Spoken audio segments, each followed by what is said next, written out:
guys, I wanted to talk to you a moment about this concept of courage. I was on a trip this weekend with my wife. We were in Gatlinburg, Tennessee, spending some time hanging out together. And that morning, we both got up and my wife and I had our conversation. We could sense that there were some neat things that were going to happen that day and some neat people we're going to meet, and that we felt the Lord was going to use us. And it came to a place where we finally met a person. It was a sort of professional sales interaction, and we could have really just defaulted and left it at the professional sales interaction and relationship, but we really realized that there were some lines that needed to be crossed to really get to the heart of the matter of why we were connected. I started to realize that though it may have not been the best way to approach it, the best circumstance, the best situation, the best whatever, according to sometimes our frameworks. So next thing we know, after the sales event ended, probably for the next hour or hour and 15 minutes, it became just a natural human interaction. It wasn't really about the sales event anymore. It wasn't really about the product anymore,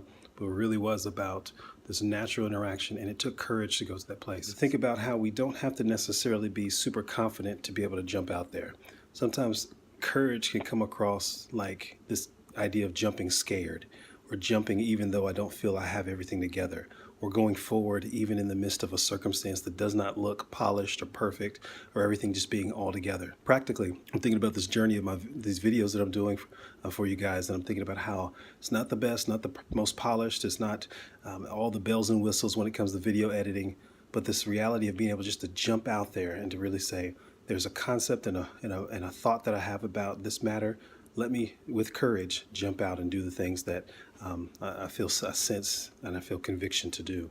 So I want to encourage you today, and I want to invoke some courage in you that there are some things in your life that you probably have found yourself being hesitant because you don't feel like you have it all together yet. So I want to encourage you to in a feasible, smart, wise way, to jump out in the midst of not feeling fully confident in all those things, but to do things with courage. And as you go along the journey, you may find yourself getting the courage and the confidence and getting all that stuff that you thought you had to have worked out first. You may get that stuff worked out as you go on the journey. So I hope you're well. Take care. Talk to you soon.